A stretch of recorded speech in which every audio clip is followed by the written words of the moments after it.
Technique है group को पूरे को प्रोडक्टिविटी बढ़ाने के लिए, उसे ब्रेनस्टॉर्मिंग बोलते हैं। सो फॉर एग्जांपल क्लासरूम में कई बार डिबेट कॉम्पिटिशन्स या फिर आपस में ग्रुप डिस्कशंस अरेंज किए जाते हैं, जिसके बीच में हर कोई अपना जो रिस्पॉन्स है वो देते हैं और वहाँ पे दूसरे लोग एक दूसरे का मजाक भी नहीं उड़ाते। So that is a kind of a brainstorming. Campaign, we all know कि पॉलिटिकल पार्टीज़ के कैंपेन होते हैं, कंपनीज़ के कैंपेन होते हैं। सो ऐसा ही इन एडवर्टाइजिंग के बीच में a large number of ads that stress the same theme and appear over a specified length of time, कि जब एक ही तरह की एड जो हैं बहुत सारे नंबर में बार बार आती हैं और एक स्पेसिफिक टाइम पीरियड की। फॉर एग्जांपल अभी अगर इलेक्शन होंगे तो हर पॉलिटिकल पार्टी अपना अपना कैंपेन चलाएगी। इसका मतलब कि वो लोग 2 महीने 3 महीने के लिए अपनी अपनी एडवर्टाइजमेंट करेंगे कि हमारी पार्टी ज़्यादा अच्छी है, आप हमें वोट दीजिए।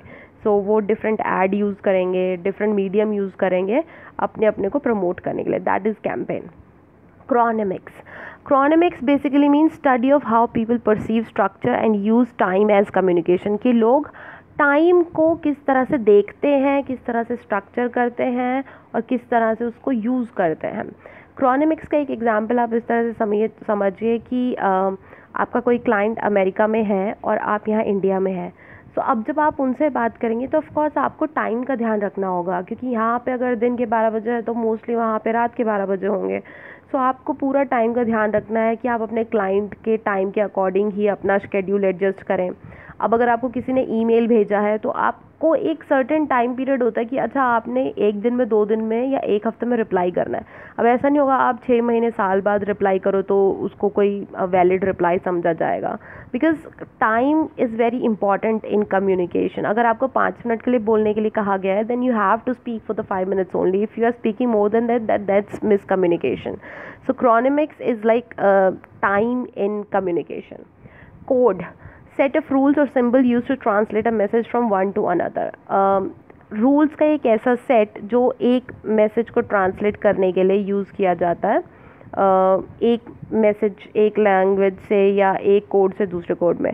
कोड्स को हम लैंग्वेज की तरह भी देख सकते हैं कि अब अगर हिंदी है तो हिंदी के कोड क्या हुए, हिंदी पूरी भाषा, हिंदी के अल्फ़ाबेट्स, हिंदी की मात्राएं, हिंदी की कल्चर, हिंदी का सारी चीज़ें रिस्पॉन्सिबल है हिंदी लैंग्वेज को बनाने के लिए।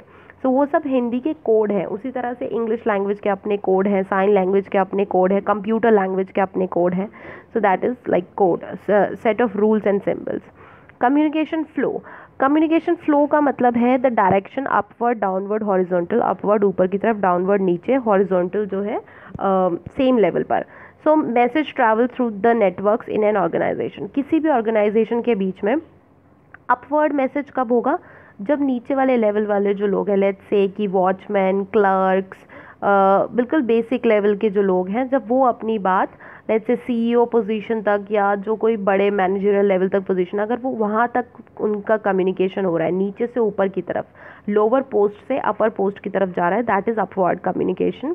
डाउनवर्ड कम्युनिकेशन, जब अपर पोस्ट से लोअर पोस्ट की तरफ मैसेजेस आते हैं, लेट्स से कि सीईओ ने कुछ डिसीजन लिया है कि हर किसी के ऊपर एप्लीकेबल होगा, तो वो डिसीजन के लिए रिटन नोटिस या ओरल नोटिस जो है वो सब लोगों को बताया जा रहा है, that is downward communication. Horizontal is let's आप सब स्टूडेंट एक ही क्लास के स्टूडेंट हैं या एक ही कॉलेज के स्टूडेंट हैं, तो आप लोग आपस में बातें कर रहे हैं किसी टॉपिक के ऊपर। वो टॉपिक एक भी हो सकता है, अलग अलग भी हो सकता है, लेकिन आप सब लोग सेम लेवल पे, all of you are student, then that is horizontal.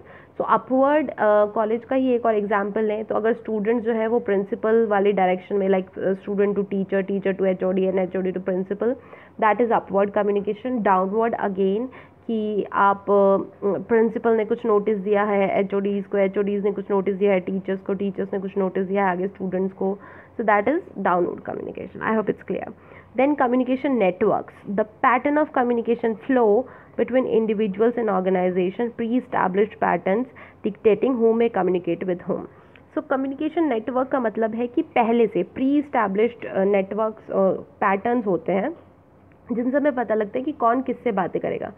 For example अगर अब अभी जब हम आगे डिटेल में पढ़ेंगे तब आपको पता लगेगा कि र्यूमर चेन क्या होती है। सो अगर हमें पता है कि कोई चीज़ र्यूमर है तो कौन किससे बातें करेगा।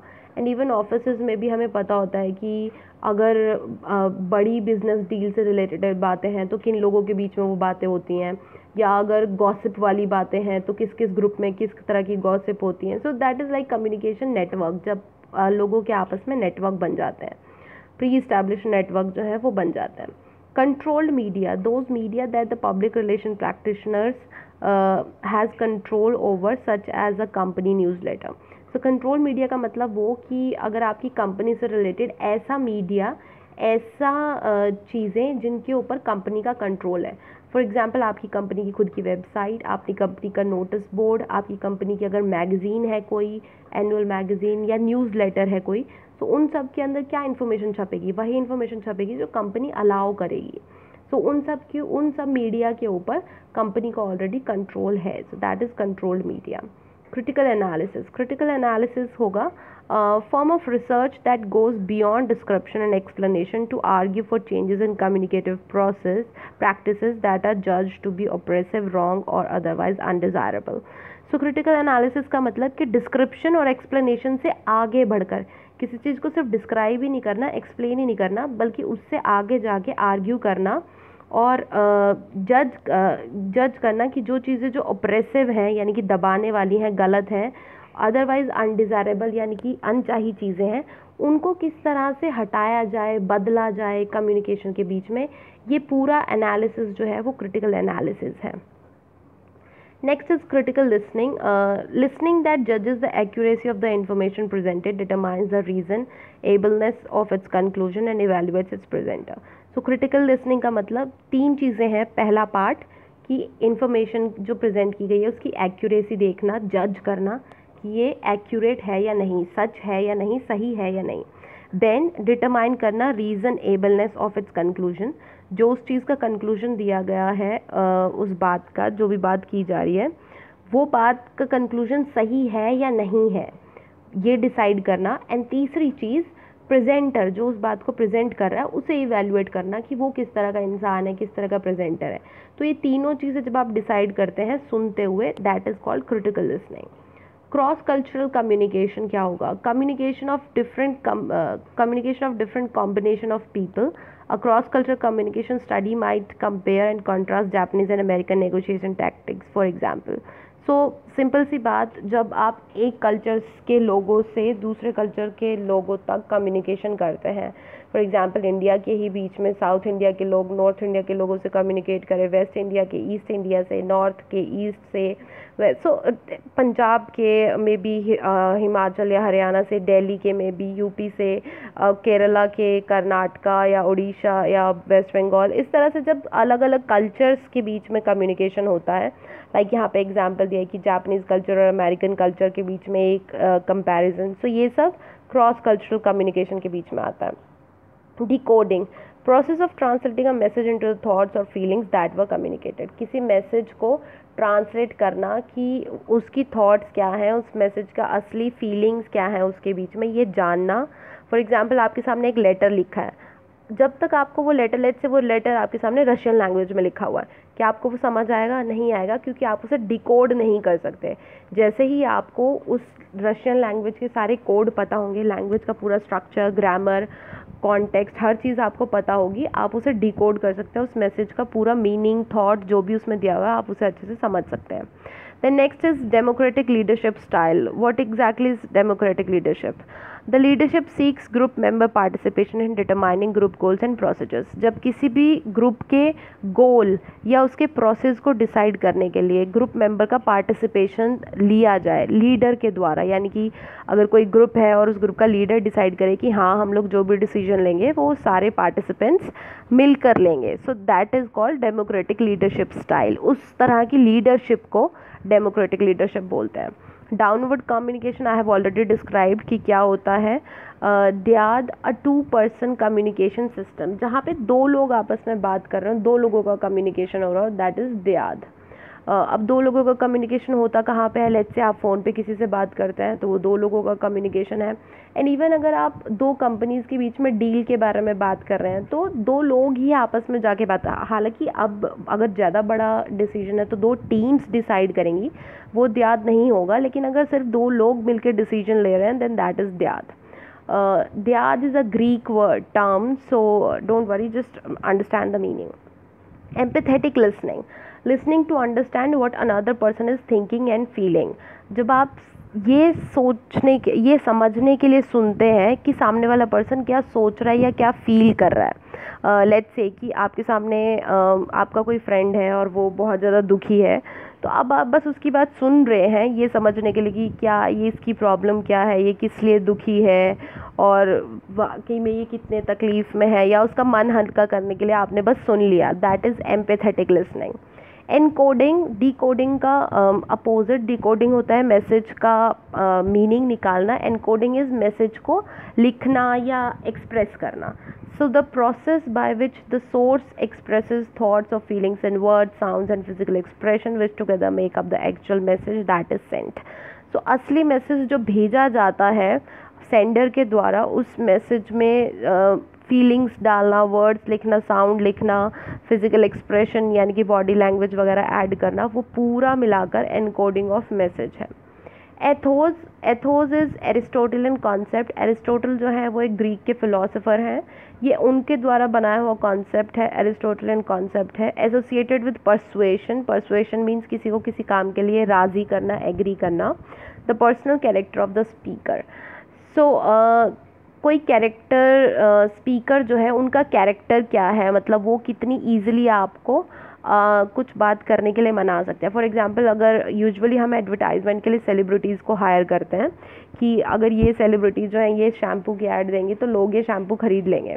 सो दैट इज़ द लाइक उन पर्सन का, उन एक्टर का, एक्ट्रेस का कैरेक्टर देख के ही हम उनसे इम्प्रेस हो जाते हैं. सो इस कॉन्सेप्ट को, इस पूरी आइडिया को बोलते हैं एथोस, जहाँ पे आप किसी की कैरेक्टर की वजह से, पर्सनल कैरेक्टर की वजह से आप किसी चीज़ से एग्री हो जाएं या डिसएग्री हो जाएं. इवैल्यूएटिव लिसनिंग, लिसनिंग टू जज और एनालाइज इन्फॉर्मेशन. यहाँ पे आप सिर्फ इन्फॉर्मेशन को जज करते हैं और एनालाइज करते हैं कि वो सही है या गलत है. फॉर एग्जांपल, जब आपके ओरल एग्ज़ाम होते हैं तो वहाँ पे एग्जामिनर सिर्फ डिसाइड करता है कि आपके इन्फॉर्मेशन, आंसर आपका सही है या गलत है. उनका कोई आपसे इमोशनल अटैचमेंट या कुछ नहीं होता, सिर्फ वो आपकी इन्फॉर्मेशन के बारे में सुनने के लिए ही बैठे होते हैं. Feedback, any message that aids a communicator in evaluating the success of previous messages, the responses of the receiver that shape and alter subsequent messages from the source. So कोई भी ऐसा मैसेज जो कम्युनिकेटर को, यानी कि जिसने message भेजा है, उसे ये बताए कि पिछला मैसेज किस तरह का था. फॉर एग्जांपल, मैंने आपसे कुछ बात करी, अब अगर आप उसके रिप्लाई में मुझे कोई भी बात बोलेंगे ये बताने के लिए कि आपकी बात ऐसी लगी या ये ऐसे कीजिए, वो सारी चीज़ें फीडबैक है. अब फीडबैक, हम सबको पता है कि फीडबैक क्या होता है, लेकिन अगर एग्ज़ाम में क्वेश्चन आता है कि व्हाट इज़ फीडबैक, तो आपको वहाँ पे वो क्वेश्चन पता नहीं होगा, आप आंसर नहीं लिख पाएंगे जब तक आपने ये डेफिनेशन पढ़ी नहीं होगी. Next is function of communication. So according to Cicero, to entertain, inform and persuade, to stimulate was added later. So function of communication, Cicero जो है ये भी एक कम्युनिकेशन के ऊपर काम करने वाले राइटर हैं, जिन्होंने बताया कि कम्युनिकेशन का पर्पस होता है एंटरटेन करना, इंफॉर्मेशन देना, परसुएड करना मतलब किसी चीज़ के लिए मनाना, और स्टिम्युलेट करना ये बाद में ऐड किया गया है. स्टिम्युलेट करना मतलब आपके अंदर इमोशंस जगाना. That is the function of communication. Gatekeeper. Gatekeeper means any person or a group who controls what media material eventually reaches the public. Editor, reporter, news director or other person who decide what material is printed, broadcast or otherwise offered to the public. Individual who controls the flow of the information to a group of people. An individual who is positioned within a communication system so as to control the messages flowing through the communication channel. A filter between source receivers in the mechanistic model of communication. So ये बहुत सारी definition जो बीच में slash लगे हैं, ये सारी definition है गेट कीपर की ही. सो गेट कीपर का एक्चुअल मतलब क्या होता है कि गेट पे चौकीदारी करने वाला इंसान, गेट कीपर, गेट पे ध्यान रखने वाला. सो जैसे हमने पढ़ा था कि कंट्रोल्ड मीडिया का मतलब होता है कि आप ही डिसाइड करते हैं, आपकी कंपनी डिसाइड करते हैं कि बाहर पब्लिक तक क्या इन्फॉर्मेशन पहुंचनी चाहिए और क्या नहीं. वही चीज़ यहाँ पर कौन लोग डिसाइड करते हैं कि पब्लिक को क्या इन्फॉर्मेशन मिलनी चाहिए और क्या इन्फॉर्मेशन नहीं मिलनी चाहिए. एडिटर, रिपोर्टर, न्यूज़ डायरेक्टर, जो लोग फाइनली डिसाइड करते हैं कि क्या चीज़ हमें पब्लिक को दिखानी है और क्या चीज़ नहीं दिखानी. इस कंट्रोल करने वाले इंसान को, मीडिया को कंट्रोल करने वाले इंसान को गेटकीपर बोलते हैं। ग्लास सीलिंग थोड़ा फेमिनिज्म से रिलेटेड है। A barrier preventing females from reaching top positions in many organisation. बहुत सारी ऑर्गेनाइजेशन के बीच में ऐसी रुकावटें, ऐसे बैरियर जिसकी वजह से फीमेल्स टॉप पोजीशन पे या बड़ी पोजीशंस पे नहीं पहुंच पाती हैं, उसे ग्लास सीलिंग बोलते हैं। जिस तरह से शीशे के आर पार आप देख सकते हो, इसी तरह से कंपनी की रूल बुक में नहीं लिखा होता कि वुमेन को टॉप पोजीशन ही दी जाएगी, लेकिन बस उन्हें दी नहीं जाती है। बहुत सारे फैक्टर होते हैं इसके पीछे। आपने मूवीज़ वगैरह में भी देखा होगा कि वुमेन को प्रमोशन नहीं दे रहे हैं, या फिर उनको बोल रहे हैं कि नहीं, आपको बड़ा प्रोजेक्ट नहीं दिया जाएगा, वो किसी मेल को ही दिया जाएगा। इवन छोटा सा एग्जाम्पल आप स्कूल्स या कॉलेजेस से भी एग्जाम्पल देखिए कि अगर किसी बड़े जो 10th 12th की क्लासेस होती हैं, वहाँ पे फीमेल टीचर्स को नहीं रखते, उन वहाँ पे ज़्यादा कमांड मेल टीचर्स को देते हैं कि they will be able to handle, वो अच्छे से हैंडल कर लेंगे। बिकॉज रिस्पॉन्सिबिलिटी के लिए फीमेल्स को ज़्यादा रिस्पॉन्सिबल नहीं समझा जाता। So that is called glass ceiling. इस पूरे आइडिया को ग्लास सीलिंग बोलते हैं। ग्रेप वाइन का लिटरल मीनिंग है अंगूर की बेल। So an organisations informal channel of communication based mainly on friendship और acquaintance, grass root lobbying, organising local constituencies to influence government decision makers. तो यहाँ पे भी दो डेफिनेशंस दी हुई हैं ग्रेप वाइन की। बेसिकली व्हाट इट मीन्स कि किसी भी ऑर्गेनाइजेशन के अंदर जो इनफॉर्मल चैनल होते हैं, लाइक अब अगर आप बॉस हैं तो आप इन्फॉर्मेशन सबको देंगे, that is a formal channel. लेकिन अगर आप ऑफिस में काम कर रहे हैं तो ऑफकोर्स आप 2-3 दोस्त बनाएंगे। आप कॉलेज में पढ़ने जाते हैं तो आप 2-3 अपने बेस्ट फ्रेंड्स बनाएंगे और आपका कम्युनिकेशन उन्हीं लोगों से ज़्यादा होगा। सो फ्रेंडशिप के बेसिस पर और जान पहचान, एक्वेंटेंस के बेसिस पर जो भी कम्युनिकेशन के ग्रुप बनते हैं उन्हें ग्रेप वाइन बोलते हैं। हैप्टिक्स, टैक्टिकल और touch communication. So one of the most basic forms of communication, यानी कि टच से रिलेटेड। अगर आप कोई मैसेज दे रहे हैं, फॉर एग्जांपल आपको किसी पे बहुत गुस्सा आया है, अब आप बोलने की बजाय उसको सीधी तरह थप्पड़ मार दें या लेट्स से पंच कर दें, सो आपका मैसेज तो क्लियर है ना कि डोंट मेस विद मी, ये आपका मैसेज है। So that is haptics. आपको किसी को बताना है कि you are with them, so you can just hug them और you can touch their head और पैट देयर बैक, उनकी कमर थपथपा सकते हैं कि okay you did a good job. So वहाँ पे मैसेज बोलने की ज़रूरत नहीं है, लेकिन आपकी टच की फीलिंग से आपका पूरा मैसेज जो है वो जा रहा है। That is called haptics. Horizontal chain of communication, as I have already described, upward, back, downward and horizontal, so I am not describing it again. Informal communication system, it's somehow equal to grapevine, जहाँ पे communication links and networks which arise through natural human interaction. For example, two workers who might not have no formal communication links may be connected in informal communication because they both play on the company golf team or eat lunch together. So informal communication system मतलब आप एक दूसरे को company के through नहीं जानते, but let's say आप रिश्तेदारी से जानते हैं या आप दोस्त हैं पहले से और आप सेम ही फील्ड में काम करते हैं। लेट्स से कि if I am a professor, then I might not know your professor, but we are working in the same field, so I just know you from somewhere else. Company से नहीं, organisation से नहीं, उसके बाहर आप personal level पर किसी को जानते हैं और कम्युनिकेशन करते हैं, that is informal communication system. Interpersonal communication and intrapersonal communication दोनों थोड़े कंफ्यूजिंग है, don't get confuse, read it carefully. Exchange between 2 or more person in close proximity using conversation and gesture, communication between 2 person। Interpersonal means दो लोगों के बीच में close जो proximity, close मतलब कि एक दूसरे के बिल्कुल पास में बैठ के कान में फुसफुसाना या अपनी इशारों वाली बातों में इशारों से बातें करना जो सिर्फ आप एक दूसरे को ही पता हो, ये सब तरह का कम्युनिकेशन जो है वो इंटरपर्सनल कम्युनिकेशन है। इंट्रापर्सनल कम्युनिकेशन इज़ खुद से बातें करना, जैसे कि कई बार आप सुबह उठ के खुद के लिए प्लान बनाते हैं कि आज तो मैंने सारा काम करना है, या ओ शिट मैंने आज बिल्कुल काम नहीं किया। सो इस तरह का रिफ्लेक्शन जो है, खुद से खुद के बारे में बात करना, that is intrapersonal communication. Now after this kinesis means body language. For example, chronemics means time language, kinesis means body language, कि बॉडी के मूवमेंट, फेस, और जब ये सारी चीज़ें इस्तेमाल की जाती है मैसेज को कम्युनिकेट करने के लिए, मैसेज को बताने के लिए, that is kinesis।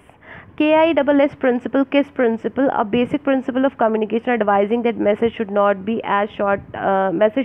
as short and simple as possible, कि मैसेज जो है वो जितना शॉर्ट हो सके उतना शॉर्ट होना चाहिए और जितना सिंपल हो सके उतना सिंपल होना चाहिए।